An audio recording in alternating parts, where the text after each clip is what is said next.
এই যে আমাদের গ্রুপ মেম্বার, এই চড়াই রাস্তা দেখে ভয়ে যার চোখ মুখ শুকিয়ে গেছে, শুভঙ্কর তাকে একটু উজ্জীবিত করার চেষ্টা করছে। এই যে এদিকটা হচ্ছে ভারত, মানে এদিকটা হচ্ছে ভারত, এদিকটা হচ্ছে ভারত। আর এই পিলারটারই যদি আমরা অপোজিট দিকে যাই, এই যে নেপাল, এই যে লেখা আছে নেপাল, যেমন এদিকের এলাকাটা হচ্ছে নেপাল। সান্দাকফুতে যখন পৌঁছালাম তখন 12:30 বাজছে। চারদিকে যে ধোঁয়া, মেঘ আর রোদের খেলা মাঝে মাঝে হচ্ছে, কিন্তু এদিকে চারদিকে পুরো একদম ধোঁয়া। কিন্তু আপনি আপসেট হবেন না, কালকে সকালবেলা ক্লিয়ার থাকে। আমাদের সঙ্গী আমাদেরকে পথ দেখিয়ে নিয়ে যাচ্ছে। যে ওঠার পথে গাড়িগুলো আটকে যাচ্ছে, এই যে একাধিক গাড়ি রাস্তায় চলে এসছে। এই গাড়িগুলো একটা জিনিস খুব ভালো, খুব ডিসিপ্লিন। রূপ ভাই কিছু বলো রাস্তা সম্বন্ধে। হ্যাঁ রাস্তা সেটাও ঠিক। মনে হচ্ছে এই যে ল্যান্ড রোভার, সান্দাকফুতে শুধুমাত্র এই ল্যান্ড রোভারই আপনি বেশি দেখতে পাবে। ল্যান্ড রোভার বেশি পাওয়া যায় বলে সান্দাকফুকে অনেক সময় ল্যান্ড রোভারসও বলা হয়।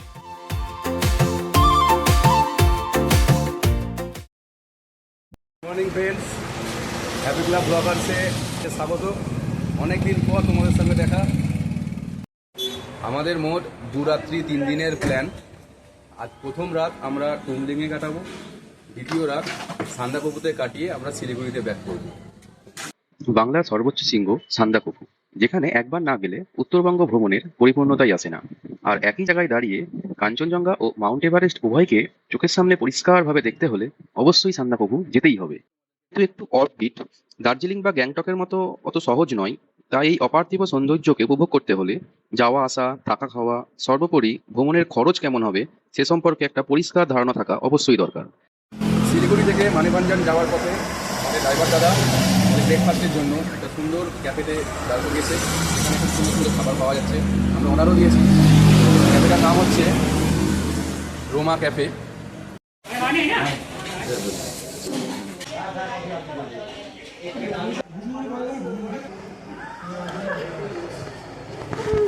রোমা ক্যাফেতে খুব সুন্দর খাওয়া দাওয়ার পর আমরা এখন আবার মানিকগঞ্জের উদ্দেশ্যে গাড়িতে উঠছি। সঙ্গে থাকুন। Hello hello, good morning. ওই যে দূরে দেখা যাচ্ছে কার্শিয়াং শহর। আমরা বহরমপুর থেকে সান্দাকফু আসলেও আমি এই ভিডিওতে আপনাদের জানাবো কিভাবে শিয়ালদা বা হাওড়া থেকে সান্দাকফু আসবেন। শিয়ালদা, হাওড়া বা কলকাতা থেকে অনেক ট্রেনই এনজিপি যায়। শিয়ালদা থেকে সকাল 6:50 আছে কাঞ্চনজঙ্ঘা, দুপুর 3টায় আছে তিস্তা তোর্ষা, সন্ধে 7:40 আছে উত্তরবঙ্গ, রাত্রি 10:15 আছে হলদিবাড়ি দার্জিলিং মেল, এছাড়াও 11:20 পদাতিক এক্সপ্রেস এবং হামসাফার এক্সপ্রেস। তবে শিয়ালদা থেকে ট্রেন ধরতে হলে আমি বলবো তিস্তা তোর্ষা অথবা উত্তরবঙ্গ এক্সপ্রেসই বেস্ট। আর যারা হাওড়া দিয়ে আসতে চাও তাদের জন্যও আছে new Jalpaiguri Vande Bharat express, Puri Kamakhya express, শতাব্দী express, Saraighat express, Kamrup express এবং পাহাড়িয়া এক্সপ্রেস। তো যাওয়ার জন্য হাওড়া দিয়ে যাওয়ার জন্য বেস্ট কামরূপ এক্সপ্রেস। প্রায় প্রত্যেক ট্রেনেরই ভাড়া স্লিপারে ওই 400 থেকে 450 টাকা, আর থার্ড এসি হলে ওই 900 থেকে 950 টাকা মতো পড়ে। তবে বন্দে ভারত আর শতাব্দীর ভাড়ার রেটটা একটু আলাদা। আর যারা ফ্লাইটে আসতে চাও তারা বাগডোগরা এয়ারপোর্টে নামবে। কলকাতা থেকে বাগডোগরা যেতে মোটামুটি 1 থেকে 1.5 ঘন্টা সময় লাগে প্লেনে, আর ভাড়া মোটামুটি 4 থেকে 5,000-এর মধ্যে পড়ে। এনজিপি তো পৌঁছে গেলে, এনজিপি পৌঁছে তোমাদের সামনে দুটো কাজ। নাম্বার 1 সকালে ব্রেকফাস্ট করে নেওয়া, নাম্বার 2 এখান থেকেই গাড়ি বুক করতে হবে মানিকগঞ্জের। এখানে 2 ধরনের গাড়ি থাকে, 1 শেয়ার গাড়ি আর 2 রিজার্ভ গাড়ি। রিজার্ভ গাড়ি 4 সিটার হলে 3,500 থেকে 4,000 টাকা ভাড়া পড়বে, আর বড় গাড়ি যেমন ধরুন 7 সিটার, সেটা 5 থেকে 5,500 টাকা মতো ভাড়া পড়বে। তবে যদি তোমরা দিনের দিন সান্দাকফু যেতে চাও তবে শেয়ার গাড়ি না করে ডাইরেক্ট মানিকগঞ্জ যাওয়ার রিজার্ভ গাড়ি করবে, এবং যত তাড়াতাড়ি সম্ভব মানিকগঞ্জ থেকে ল্যান্ড রোভার অথবা বোলেরো বুক করে সান্দাকফুর দিকে যাত্রা শুরু করতে হবে। আর যদি শেয়ার গাড়িতে মানিকগঞ্জ যেতে চাও তাহলে 2টি রুট আছে। একটা হচ্ছে এনজিপি ঘুম হয়ে মানিকগঞ্জ, আর একটা হচ্ছে এনজিপি মিরিক হয়ে মানিকগঞ্জ। এনজিপি ঘুম হয়ে মানিকগঞ্জ যেতে হলে এনজিপি থেকে ঘুম, সেখানে ভাড়া 250 থেকে 300 টাকা মতো পড়বে পার হেড। আর ঘুম থেকে সুকিয়া পুকুরি, সেখানেও 100 থেকে 150 টাকা মতো পড়বে পার হেড, এবং সুকিয়া থেকে মানিকগঞ্জ আরো 50 থেকে 60 টাকা মতো পড়বে। আর 2 নম্বর রুটে এনজিপি থেকে মিরিক হয়ে সুকিয়া পুকুরি, 250 থেকে 300 টাকা ভাড়া পড়বে পার হেড, এবং সুকিয়া পুকুরি থেকে মানিকগঞ্জ আরো 50 টাকা পড়বে। রিজার্ভ গাড়িতে গেলে সময় লাগবে মোটামুটি 4 ঘন্টা, কিন্তু শেয়ার গাড়িতে গেলে সময় আরো বেশি লাগবে। এখন গাইতে যে গানটা বাজছে রিকোয়েস্ট রূপ একবার দেখা এই ছেলেটা রিকোয়েস্ট করছে। মানেভঞ্জাম যাওয়ার পথে কার্সিয়াং ঘুম পার করে এত সুন্দর পাইন ফরেস্টটি পড়ে। তো এটায় প্রবেশ করার জন্য এখান থেকে 20 টাকা মূল্যের টিকিট সংগ্রহ করতে হয়, তারপরে ভিতরে প্রবেশ করা যায়। ভেতরে প্রবেশ করার পর আমাদের গ্রুপের সবাই নিজেদের মধ্যে ছবি তুলতে ব্যস্ত। ওই যে শুভ্র, শুভঙ্কর, প্রিয়াঙ্কা, বান্টি, রূপ, ছোট্টু। এর নিচ অবধি কুয়াশা ছিল না, কিন্তু এই পাইন ফরেস্ট আসার একটু আগে থেকেই কুয়াশা পড়তে শুরু করেছে। এটা আমাদের টিম ফুল গ্রুপ। এখন বলছে প্রিয়াঙ্কা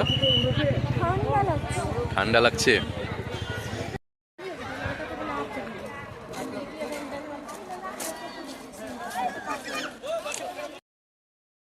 এভাবে পৌঁছে গেলে মানেভঞ্জন। মানেভঞ্জন এসে তোমার সামনে 4টি কাজ। প্রথম কাজ হবে ল্যান্ড রোভার বুকিং করা। মানেভঞ্জনে ল্যান্ড রোভার অ্যাসোসিয়েশন থেকেই এই বুকিংগুলো করতে হয়। যদি 2টোর আগে বুকিং করে নিতে পারো তাহলে ওই দিনই টংলু কিংবা টুমলিংয়ে পৌঁছে যেতে পারবে। ল্যান্ড রোভার বুকিং করতে লাগবে যে কোনো একটি আইডেন্টিটি কার্ড এবং তার জেরক্স কপি। অর্থাৎ গ্রুপে যতজনই থাকুক না কেন একটা আইডেন্টিটি কার্ড হলেই হবে এবং বাকিদের জেরক্স অবশ্যই থাকতে হবে। এছাড়া ফোন নাম্বার এবং ক্যাশ টাকা। এবার আসা যাক টাকার হিসেবে। আচ্ছা, ক্যাশ টাকা কেন বললাম? কারণ মানেভঞ্জনের পর আর কিন্তু কোনো এটিএম নেই বা ওখানে নেটওয়ার্কের অবস্থা এত খারাপ হয় যে কোনো ফোনপে বা গুগল পে কাজ করে না, তাই হাতে ক্যাশ রাখা খুবই জরুরি। এবার আসা যাক টাকার হিসাবে। তুমি যদি 1 রাত 2 দিনের প্ল্যান করো তাহলে গাড়ি ভাড়া লাগবে 5,500 টাকা এবং নাইট হল্ট চার্জ লাগবে 1,500 টাকা, অর্থাৎ 7,000 টাকাই হয়ে যাবে। আর তুমি যদি 2 রাত 3 দিনের প্ল্যান করো তাহলে 5,500 টাকা প্লাস 3,000 টাকা, অর্থাৎ 8,500 টাকা লাগবে। আর তার সাথে যদি ফালুটও যেতে চাও তাহলে আরো এক্সট্রা চার্জ লাগবে, সেটা তোমরা এই টেবিলটা থেকে দেখে নাও। তবে বলে রাখা ভালো, ফালুট যাওয়ার পারমিশন কিন্তু সবসময় থাকে না। আমরা যেই সময় গিয়েছিলাম সেই সময় ফালুট যাওয়ার পারমিশন ছিল না। আর যারা মানেভঞ্জন থেকে ট্রেকিং করে সান্দাকফু যেতে চাও তাদের উদ্দেশ্যে বলি, এই অ্যাসোসিয়েশন টিকিট বুকিং কাউন্টারের ঠিক পাশেই আছে ট্রেকিং কাউন্টার। সেখান থেকে তোমরা পার ডে 1,200 টাকা চার্জে গাইড নিয়ে সান্দাকফুতে ট্রেক করতে পারবে। এইখানকার ল্যান্ড রোভার বা যে বোলেরোগুলো আছে সেগুলো ম্যাক্সিমাম 6 জনকে নিয়ে যেতেই পারমিট করে। তো আমাদের 7 জন হচ্ছিল, তো আমরা অনেক রিকোয়েস্ট করার পর 1,000 টাকা এক্সট্রা নিয়ে আমাদেরকে যাওয়ার পারমিশন দিল।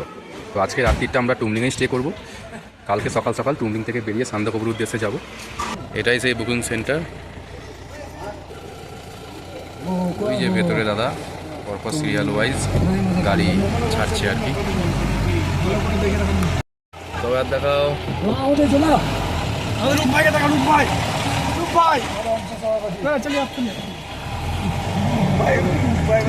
অবশেষে মানেভঞ্জন থেকে টুমলিং এর উদ্দেশ্যে আমাদের জার্নি স্টার্ট হলো।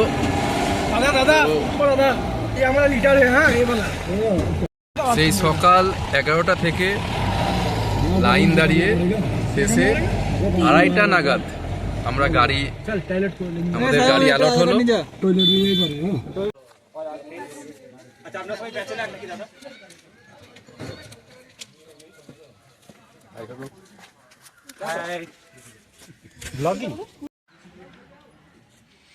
মানেভঞ্জন থেকে বেরিয়ে একটু এগিয়েই সিঙ্গালীলা ন্যাশনাল পার্কের মধ্যে প্রবেশ করার জন্য 20 টাকা করে টিকিট দিতে হবে পার হেড। যদি 6 জন আসেন তো 6 জন প্লাস ড্রাইভার ধরে 7 × 20 140 টাকা লাগবে। প্রচণ্ড চড়াই রাস্তা, প্রচণ্ড খারাই রাস্তা, একটা টার্নিংয়ে ভয়ঙ্কর ভয়ঙ্কর টার্নিং। আমাদের গ্রুপের একজন রূপ ভয় পেয়েছে। সবার এক্সপিরিয়েন্স কেমন লাগছে?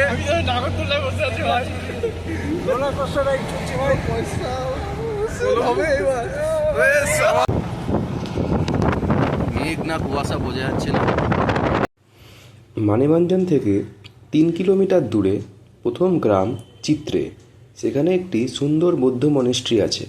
তবে আমাদের দেরি হয়ে যাওয়ার জন্য আমরা চিত্রেতে নামিনি।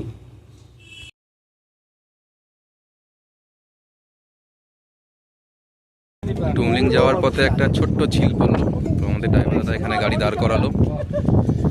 চারিদিকে প্রচণ্ড ঠান্ডা হাওয়া দিচ্ছে, ঝোড়ো হাওয়া, ওয়েদার কনকনে ঠান্ডা।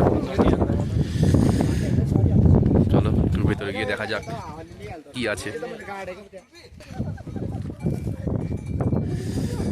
একদম কোথায় কলকাতার গরম, এখানে কোথায় হাড় কাঁপানো ঠান্ডা। এই যে আমাদের গ্রুপ মেম্বার, এই চড়াই রাস্তা দেখে ভয়ে যার মুখ চোখ মুখ শুকিয়ে গেছে, তো শুভঙ্কর তাকে একটু উজ্জীবিত করার চেষ্টা করছে। রূপ কি বলবে, রূপ কি বলবে, রাস্তাটা কেমন কি বলবে বলো। নমস্কার। মানেভঞ্জন থেকে আমরা এইমাত্র পৌঁছলাম টুমলিংয়ে। টুমলিংয়ে প্রচণ্ড ঠান্ডা, চারিদিকে কুয়াশায় ভর্তি। গাড়ি আমাদের ওখানে ছেড়ে দিল। এই যে সিঁড়ি পথ, সিঁড়ির মতন নামতে হবে। আমাদের আগে থেকে বুক করে রাখা টুমজান হোমস্টে, এখানে নাম্বার আছে, যদি আপনারা কেউ চান তো হোয়াটসঅ্যাপ করতে পারেন। এখানে কল লাগে না, একমাত্র হোয়াটসঅ্যাপই ভরসা। এখানে হোয়াটসঅ্যাপ করে রাখবেন, একদিন দুদিনের মধ্যে ওনারা রিপ্লাই দেবেন।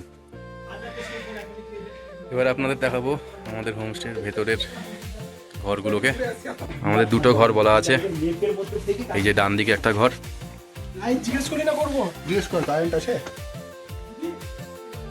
যে দুটো বিছানা আছে। এই বেডগুলোতে আরামসে দুজন দুজন মোট 4 জন থাকা যাবে। বাথরুম,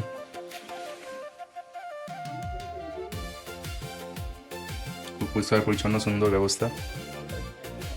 আর এই যে অসাধারণ ভিউ, জানলা দিয়ে, জাস্ট জানলা দিয়েই পর্দা সরালেই এত সুন্দর পাহাড়ের ভিউ। যদিও এখন হালকা মেঘ করে আছে, মেঘ আর কুয়াশা কাটলে পুরো পাহাড়টা আমরা দেখতে পাবো।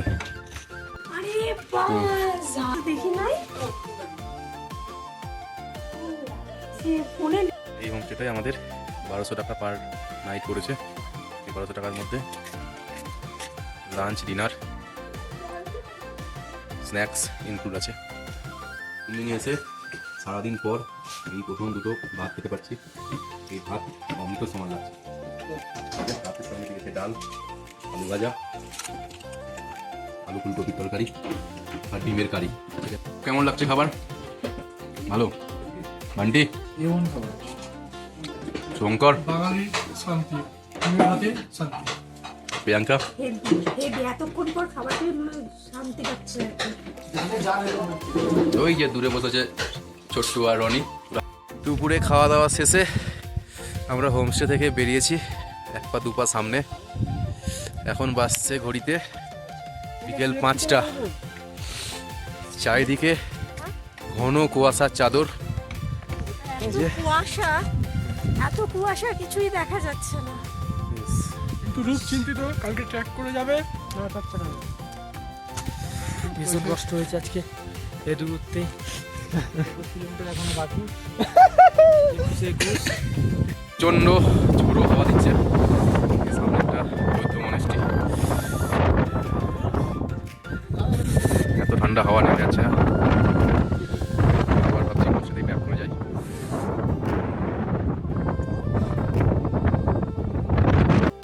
এখন টুমলিংয়ের এমন একটা জায়গায় আমরা আছি, ঠিক ভারত ও নেপালের বর্ডার বলা যেতে পারে। এই যে ছোট্টু দেখাচ্ছে, এই যে এদিকটা হচ্ছে ভারত, মানে এদিকটা হচ্ছে ভারত, এদিকটা হচ্ছে ভারত। আর এই পিলারটারই যদি আমরা অপোজিট দিকে যাই, এই যে নেপাল, এই যে লেখা আছে নেপাল, যেমন এদিকের এলাকাটা হচ্ছে নেপাল।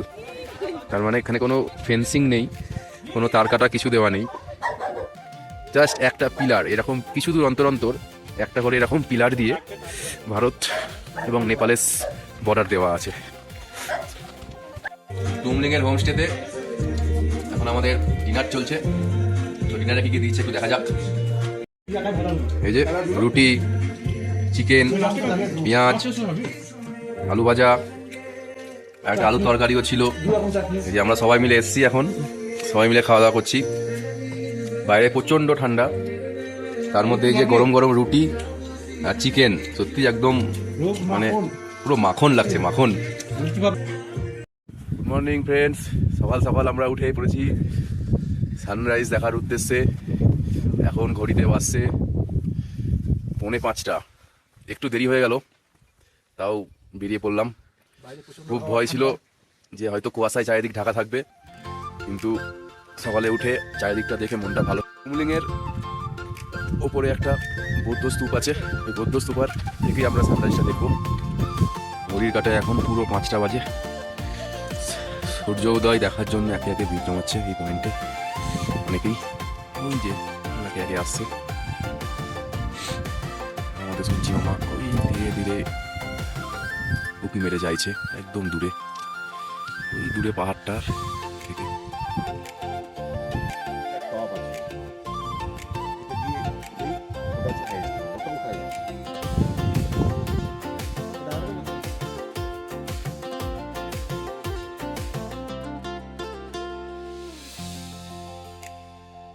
এখানে পুরোটাই রেঞ্জ। হ্যাঁ, আর সান্দাকপুরে যখন পৌঁছালাম তখন 12:30 বাজছে। চারদিকে যে ধোঁয়া, মেঘ আর রোদের খেলা মাঝে মাঝে হচ্ছে, কিন্তু এদিকে চারদিকে পুরো একদম ধোঁয়া। কিন্তু আপনি আপসেট হবেন না, কালকে সকালবেলা ক্লিয়ার থাকে। ঠিক আপসেট হওয়ার কিছু নেই।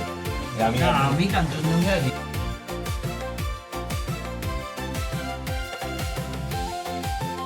সকালে ব্রেকফাস্ট করে আমরা টুমলিংয়ের হোমস্টে থেকে বেরিয়ে পড়লাম সান্দাকপুর উদ্দেশ্যে। এখন বাজছে সকাল 10টা। এই গাড়িতে আমরা, বোলেরো গাড়িতে আমরা যাব। মালপত্র লোডিং চলছে, আমি চালাবো। বিকল দিয়ে বাজছে। এখান থেকে আমাদের সময় লাগবে 2.5 ঘন্টা থেকে 3 ঘন্টা। টোটাল 19 কিলোমিটার রাস্তা, 2.5 থেকে 3 ঘন্টা সময় লাগবে। প্রথম 12-13 কিলোমিটার ঠিকঠাক আছে, তারপরে 6 কিলোমিটার নাকি প্রচণ্ড বাজে রাস্তা। অন্তত পক্ষে যারা সান্দাকপুর থেকে ব্যাক করছে তারা এখন বলছে। এভাবেই পাহাড়ের আঁকাবাঁকা পথ পেরিয়ে আমরা টুমলিং থেকে সান্দাকপুর দিকে যেতে থাকলাম।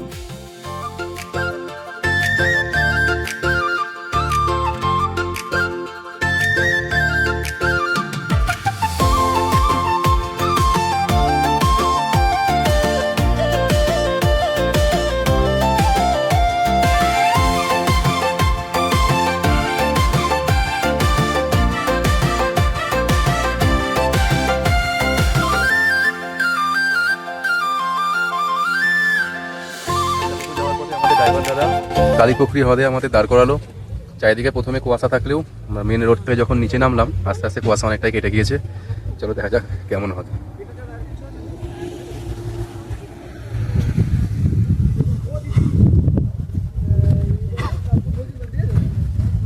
এখানে অনেকে মানত করে, অনেক কিছু বেঁধে যায়। এই যে পাথরগুলো সব পরপর রাখা আছে, এই যে এগুলো সব বিভিন্ন জন মানত করেছে।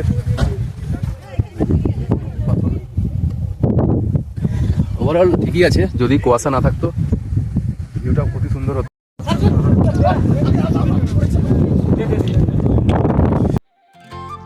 কালীপুকুরি অবধি আসার পর আমাদের প্ল্যানে কিছু চেঞ্জেস হয়েছিল।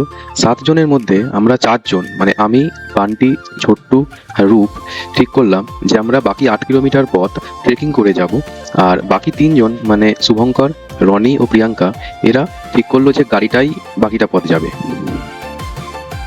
রাস্তায় পেয়ে গেলাম আরও 2 জন সঙ্গীকে, যারা কলকাতা থেকে এসছে এবং মানেভঞ্জন থেকে ট্রেক করে আসছে। তো যারা ট্রেকিং করে আসতে চাও তাদেরকে একটা কথা বলি, এই সিঙ্গালীলা পর্বতশ্রেণীর মধ্যে দিয়ে ট্রেক করতে গেলে অবশ্যই গাইড নিয়ে আসতে হবে। গাইড ছাড়া আসলে মাঝের যে চেকপোস্টগুলোতে তোমাদের আটকে দিতে পারে। তবে কালীপুকুরির পর আর কোনো চেকপোস্ট না থাকায় তোমরা চাইলে গাইড ছাড়াই কালীপুকুরি থেকে সান্দাকফু আসতে পারো। এই সব ট্রেক করছি আমরা, মোট 6 জন। এখন চারিদিকে শুধু ধোঁয়ার মতন কুয়াশা, কিচ্ছু দেখা যাচ্ছে না। এর মধ্যেই আমরা লাঠি নিয়ে ধীরে ধীরে হাঁটছি।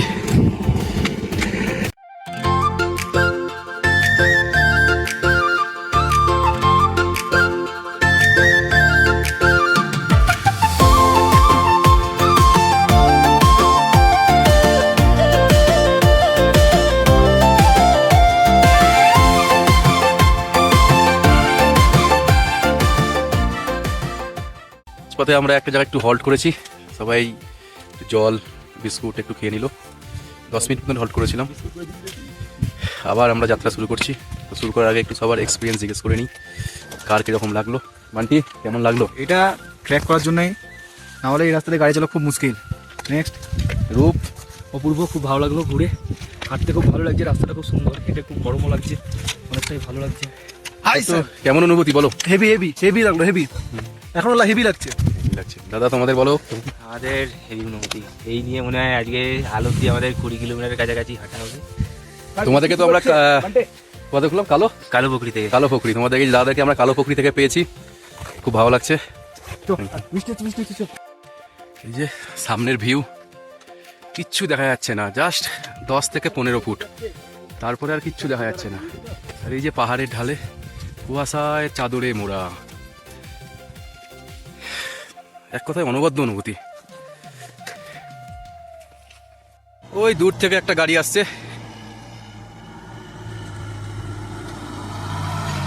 এই বাবা। এই রাস্তায় চলার জন্য ল্যান্ড রোভারই বেস্ট, বোলেরো অনেক চলে, তবে সেই অনুভূতিটা পেতে গেলে ল্যান্ড রোভারই চড়তে হবে। আমাদের সঙ্গী আমাদেরকে পথ দেখিয়ে নিয়ে যাচ্ছে, এখন রূপের পিছনে ধরেছে। আমাদের গন্তব্য নববুদ্ধা ইন হোমস্টে। এই যে যাওয়ার পথে এরকম একটা সিঁড়ি পড়বে, তার বাঁ দিকে একটা রাস্তা, ডান দিকে আর একটা রাস্তা পড়বে। তো এই বাঁ দিক দিয়েও যেতে পারো, আবার ডান দিক দিয়েও যেতে পারো, আবার সিঁড়ি দিয়েও উঠতে পারো। এই সিঁড়ির ওপরে একটা মনেস্ট্রি আছে, যারা যেতে ইচ্ছুক তারা যেতে পারো। এই পথ দিয়ে সান্দাকফু যাওয়া যায়, তবে যারা গাড়ি নিয়ে যায় তারা এই পথ দিয়েই যায়। তো আমরা এই গাড়ির পথটা দিয়েই যাবো, যেহেতু আমাদের গাড়িও সামনেই গেছে।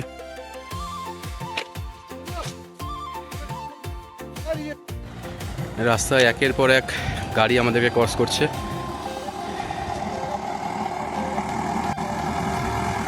এই যে ল্যান্ড রোভার, সান্দাকফুতে শুধুমাত্র এই ল্যান্ড রোভারই আপনি বেশি দেখতে পাবেন। আর এছাড়া ল্যান্ড রোভারের ইঞ্জিনের ক্ষমতা প্রচণ্ড, সেই ব্রিটিশ পিরিয়ডের গাড়ি এগুলো এখনও চলছে। এবং সান্দাকফুতে ল্যান্ড রোভার বেশি পাওয়া যায় বলে সান্দাকফুকে অনেক সময় ল্যান্ড অফ ল্যান্ড রোভারসও বলা হয়। এই যে আমাদের দুজন বান্টিয়ান ছোট্টু রাস্তায় একটা ছাতা কুড়িয়ে পেয়েছে, সেটাকেই নিয়ে আসছে। বলাই হয়নি, আমাদের একটা ছোট্ট ভুল হয়েছে। আমরা যখন কালাপুকুরি থেকে গাড়িটাকে ছেড়ে দিলাম, আমাদের রেনকোট ছাতা সেই গাড়িতেই ছিল। এখন আমরা সঙ্গে আছি, আমাদের সঙ্গে কোনো রেনকোটও নেই, ছাতাও নেই, একটু ভয়েই আছি। বাই চান্স যদি বৃষ্টি চলে আসে আমরা পুরো ভিজে যাবো। এমন জায়গা, এখানে একটা দাঁড়ানোর জায়গাও নেই কোনো। দেখা যাক, এখনও 2 কিলোমিটার মতো রাস্তা কোথায় বাকি আছে, তো আশা করি পৌঁছে যাবো। Let's hope for the best. এই যে তোমাদের একটু আগে যে সিঁড়িটা দেখিয়েছিলাম, সেই সিঁড়িটার পরে একটা ছোটো মতো মনেস্ট্রি ছিল। তো মনেস্ট্রি ক্রস করে এই যে সিঁড়িটা, এই আমাদের রাস্তার সঙ্গে এখন মিলল। তো যারা ট্রেক করে আসতে চাও তারা এই রুটটাতে না ধরে এই যে সিঁড়িটা ধরেও সোজা চলে আসতে পারো, একটু শর্টে আসতে পারবে তাহলে।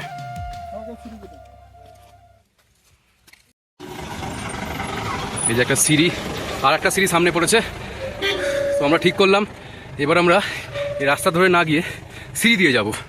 দেখা যাক সিঁড়িতে যাওয়ার কীরকম এক্সপিরিয়েন্স। যে ওঠার পথে গাড়িগুলো আটকে যাচ্ছে, এই যে একাধিক গাড়ি রাস্তায় চলে এসছে। এই গাড়িগুলো একটা জিনিস খুব ভালো, খুব ডিসিপ্লিন।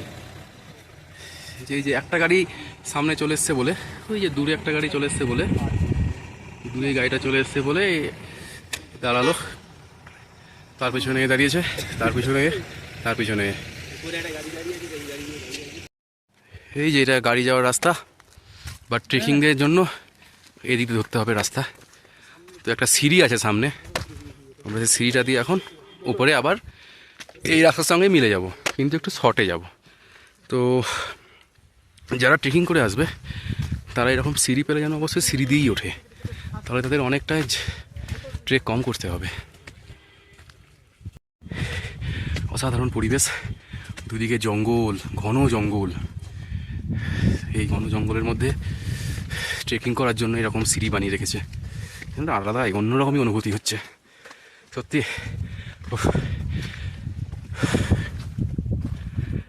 পুরো রাস্তা গাড়িতে আসলে হয়তো আমরা এই অনুভূতিটা মিস করে যেতাম। তবে যাওয়ার সময় আমরা গাড়িতেই যাব, তাহলে একসাথে গাড়ি এবং ট্রেকিং দুটো এক্সপিরিয়েন্সই আমাদের হয়ে যাবে।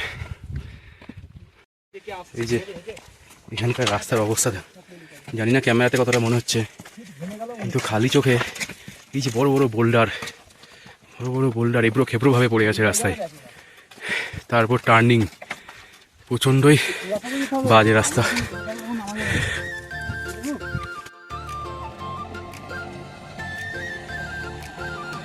একটা গাড়ি আসছে, এই ভয়ানক রাস্তায় গাড়িটা কেমন করে ওঠে সেটা দেখার খুব ইচ্ছে, সেই জন্য আমি একটু দাঁড়াই সেখানটায়।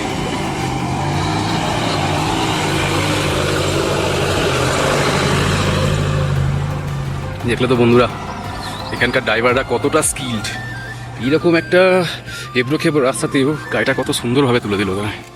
চলো আমরা আবার আমাদের ট্রেক কন্টিনিউ করি। এই যা রূপ ভাই, কিছু বলো রাস্তা সম্বন্ধে। হ্যাঁ সেটাও ঠিক। এই যে আমাদের একটা ছেলে চলতে চলতে অসুস্থ হয়ে পড়েছে,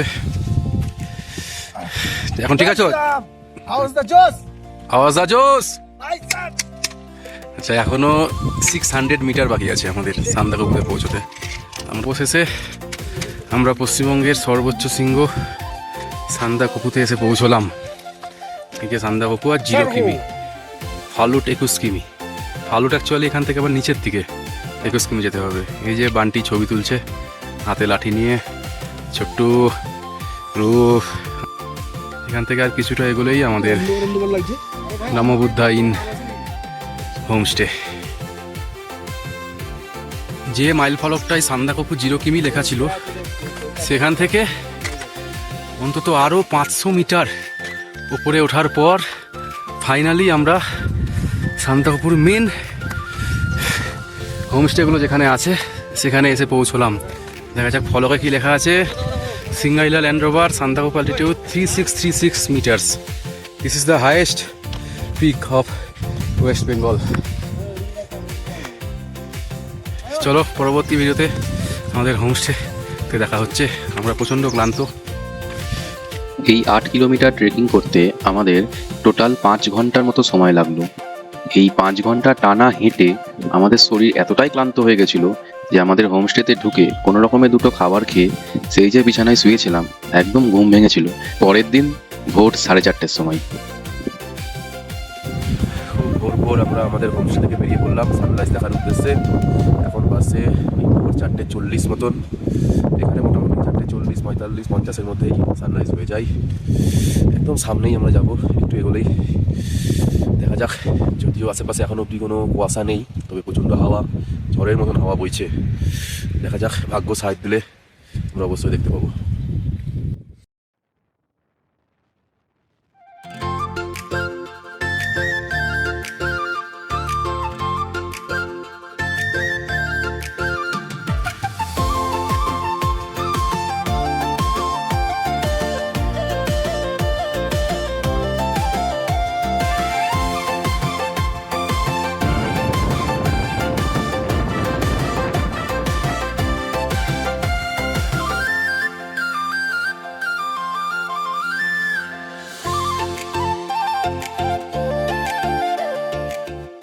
প্রথমে একটু কুয়াশা থাকলেও হঠাৎ করেই আমাদের চোখের ওপর উদ্ভাসিত হলো সাইতো বুদ্ধ।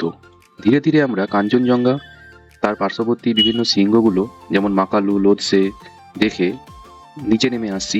এবার আমাদের গন্তব্য সান্দাকফুর সর্বোচ্চ শৃঙ্গ। এই সর্বোচ্চ শৃঙ্গটা সানরাইজ হোটেলের ঠিক পাশেই রয়েছে। ওই যে দেখা যাচ্ছে লম্বা টিলার মতো। সান্দাকফুতে থাকার মতো সবচেয়ে ভালো হোটেল হচ্ছে এই হোটেল সানরাইজ। তবে এই হোটেলটির প্রচণ্ড ডিম্যান্ড, অনেক আগে থেকে বুক না করলে কখনোই হোটেলটা পাবেন না। আমরা ওই হোটেলটা পাইনি, তাই আমরা বাধ্য হয়ে নমবুদ্ধাতে বুক করেছি। আমরা এখন সান্দাকফুর টপে পৌঁছে গেছি। এই সান্দাকফুর টপে প্রচণ্ড হাওয়া দেয়, তাই তোমরা যদি এই টপে উঠতে চাও তাহলে অবশ্যই সকালে আসবে, কারণ তখন হাওয়ার দাপট অনেকটাই কম থাকে। এবার কয়েকটি গুরুত্বপূর্ণ তথ্য আমরা জেনে নিই। যেমন সান্দাকফুতে তো চলে আসলে এবার এখানে নেটওয়ার্ক কি আছে? এয়ারটেল, জিও কিছুটা কাজ করে, বাকিটা করে না। এছাড়াও তুমি ওয়াইফাইয়ের মাধ্যমে এই সমস্ত হোমস্টে থেকেও বাড়িতে হোয়াটসঅ্যাপ কলিং করতে পারবে। ফেসবুকও চালাতে পারবে, তবে স্পিড খুবই কম। সান্দাকফুতে আসার বেস্ট সময় কোনটা? তোমরা অক্টোবর মাস থেকে অক্টোবর, নভেম্বর, ডিসেম্বর এই সময়ের মধ্যে আসতে পারো, তাহলে কাঞ্চনজঙ্ঘা দেখতে পাবে। বরফ হয়তো নাও পেতে পারো, কিন্তু ঝকঝকে কাঞ্চনজঙ্ঘাটা ঠিকই দেখতে পাবে। এছাড়াও মার্চ, এপ্রিল, মে এই সময়েও যদি আসো, তাহলে বরফের সঙ্গে পাবে রডোডেন্ড্রন। সান্দাকফু যেহেতু অনেকটাই উঁচু, তাই যাদের শ্বাসকষ্টের সমস্যা আছে তারা যেন সঙ্গে অবশ্যই কর্পূর নিয়ে আসে। সূর্য উদয়ের পাশাপাশি যদি ভালো সূর্যাস্তও দেখতে হয়, তাহলে সান্দাকফু থেকে আরও 2 কিলোমিটার হেঁটে না হলে গাড়িতে পৌঁছে যেতে হবে আল। ডিমটে যতগুলো খুশি খাওয়া যাবে এবং এর সঙ্গে ডিম সিদ্ধ। এই যে আমাদের একজন মেম্বার শরীরটা একটু খারাপ, তাই মুড়ি খাচ্ছে, মুড়ি চিনি জল। ব্রেকফাস্ট সেরে আমরা আবার যাচ্ছি আমাদের হোমস্টের সামনে, যেখানে আমাদের গাড়িতে মালপত্র লোড হচ্ছে। তো যেতে যেতে একটু খরচের হিসেবটা তোমাদের বলে দিই। যদি 5 থেকে 6 জনের গ্রুপে আসো, তাহলে মোটামুটি পার হেড খরচ পড়বে 6,500 থেকে 7,000 টাকা। তবে 7 জনের বেশি হলে 2টো গাড়ি বুক করতে হবে, সেক্ষেত্রে খরচ আরেকটু বাড়লেও বাড়তে পারে। গাড়িতে আমাদের মালপত্র তোলা হচ্ছে, এই আমাদের ড্রাইভার দাদা সব বেড়ে দিচ্ছে প্লাস্টিক দিয়ে। আমরা এখনই এখান থেকে আমাদের গাড়ি স্টার্ট দেবো। এখান থেকে আমরা সোজা যাবো মানেভঞ্জন, মানেভঞ্জন থেকে নেক্সট গাড়ি করে একদম শিলিগুড়ি। দারুণ লাগলো এই শর্ট জার্নি, আর একটু সময় পেলে ভালো হতো, কি আর করা যাবে। পাহাড়ি রাস্তা পেয়ে আমরা আবার নিচে নামতে শুরু করলাম মানেভঞ্জনের উদ্দেশ্যে। যাওয়ার পথে কালাপুখানি পড়বে, টুমলিং পড়বে, কিন্তু আমরা আর কোথাওই দাঁড়াবো না। আমরা এখান থেকে ডাইরেক্ট মানেভঞ্জন যাব, মানেভঞ্জন থেকে নেক্সট কোনো গাড়ি বুক করে এনজিপি যাব, এনজিপি থেকে বাসে করে বহরমপুর। মাখন রাস্তা পুরো মাখন। ওই যে পিছনে রূপ, ওই যে রূপ কেমন করে চিপে ধরে আছে দেখো। এই যে এই ছেলেটা খুব ভয় পাচ্ছে নামতে। সান্দাকফু থেকে 4 ঘন্টা জার্নি করে আমরা এখন মানেভঞ্জনে এসে পৌঁছালাম। তো মানেভঞ্জন থেকে শিলিগুড়ি যাওয়ার জন্য একটা গাড়ি এখনই বুক করা হলো। মিরিক হয়ে যাবে, 4500 নেবে। মাঝখানে গোপালধারাতে খাওয়ার জন্য হল্ট করবে এবং আমাদের শপিংয়ের জন্য একটি মার্কেটে দাঁড়াবে বললো। তো এই যে আমাদের লোডিং হচ্ছে, এখনই আমাদের গাড়ি স্টার্ট হবে। ঘড়ির কাটায় এখন প্রায় 1:30 বাজছে। এখান থেকে মিরিক হয়ে শিলিগুড়ি যেতে প্রায় 3 ঘন্টা সময় লাগে। এখানে খাওয়া দাওয়া এবং শপিংয়ের জন্য যদি আরও 8 ঘন্টা 40 মিনিট আমাদের যায়, তাহলে মোট প্রায় 4 ঘন্টায় লেগে যাবে। এই যে এটা সান্দাকফুর রাস্তা, এটা রিম্বিক যাওয়ার রাস্তা। তো সান্দাকফুর রাস্তাতে নেমে কেমন লাগলো আমাদের বন্ধুদের জিজ্ঞেস করি। কেমন লাগলো রনি, রূপ? হ্যাঁ, কিরকম কিরকম রাস্তা কেমন?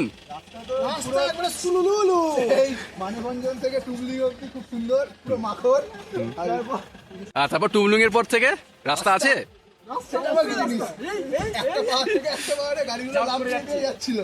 কেমন এক্সপিরিয়েন্স কেমন?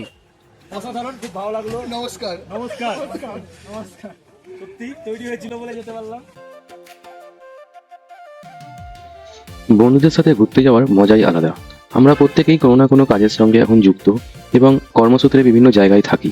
তাও আমরা প্ল্যান করে এই ছোট্ট 2 রাত্রি 3 দিনের ট্রিপটা করলাম। খুবই আমাদের মজা হলো।